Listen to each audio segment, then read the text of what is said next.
শহরে নতুন ফাস্টফুড লাভার চলে এসেছে, বাইরে যেতে পারলে সে মহা খুশি হয়।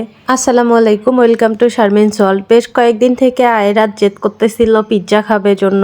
পরে আমরা চলে গিয়েছিলাম বেইলি রোডের রোড সাইড দোকানে। অনেক রিভিউ দেখেছিলাম কিন্তু কখনো যাওয়া হয়ে ওঠেনি, সেই সুযোগে চলে গিয়েছিলাম। আর অনেক নামি দামি রেস্টুরেন্টের থেকে এই রোড সাইড দোকানের খাবারগুলো অনেক বেশি মজা হয়ে থাকে।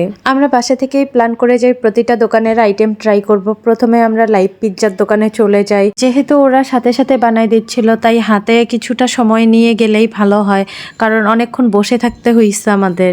আশেপাশে দোকানগুলো থেকে এই লাইভ পিৎজার দোকানে অনেক বেশি ভিড় ছিল। পিৎজা বানানোর শেষ, এখন চুলায় দিয়ে দিবে। আর এইদিকে আমরা মা মেয়ে মিলে টোকেন নিয়ে ওয়েট করতেছিলাম কতক্ষণে আমাদের পিৎজা হবে।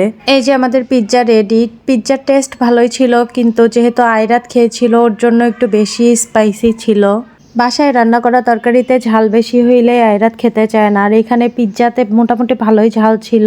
ওর নাক দিয়ে পানি পড়তেছিল, তারপরেও সে পিৎজা খাবে।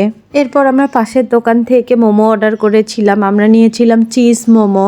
আয়রাত এর আগে কখনো মোমো খায়নি, কিন্তু সেদিন দেখলাম ভালোই মোমো খাচ্ছিল। আয়রাত দিন দিন বড় হচ্ছে আর ওর জানার আগ্রহ দিন দিন বাড়তেছে। ও অনেক কিছু প্রশ্ন করে এখন। মোমোর দোকান থেকে আমরা চলে যাই কাবাবের দোকানে, সেখান থেকে আমরা বিফ কাবাব আর লুচি অর্ডার করি।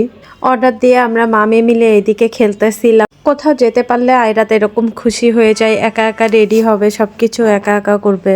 যে কোনো নাস্তা আইটেম আয়রাত একা একাই সুন্দর মতো খেয়ে নেয়, কিন্তু ভাত কখনো সে একা খাবে না, ভাতটা আমাকেই খাইয়ে দিতে হয়। একটু করে খাচ্ছিল আর পানি খাচ্ছিল। আয়রাত ছোটবেলা থেকেই ঝাল খেতে পারে না, কিন্তু বাহিরের খাবারগুলো তো একটু ঝাল হয়। এত কিছু খাওয়ার পর আমরা আশেপাশের দোকানগুলো সবগুলাই দেখতেছিলাম আর কি কি খাবার পাওয়া যায়। তারপর আমরা এই মিট বক্সের দোকানে বসি, যেহেতু আয়রাত মিট বক্স অনেক বেশি পছন্দ করে।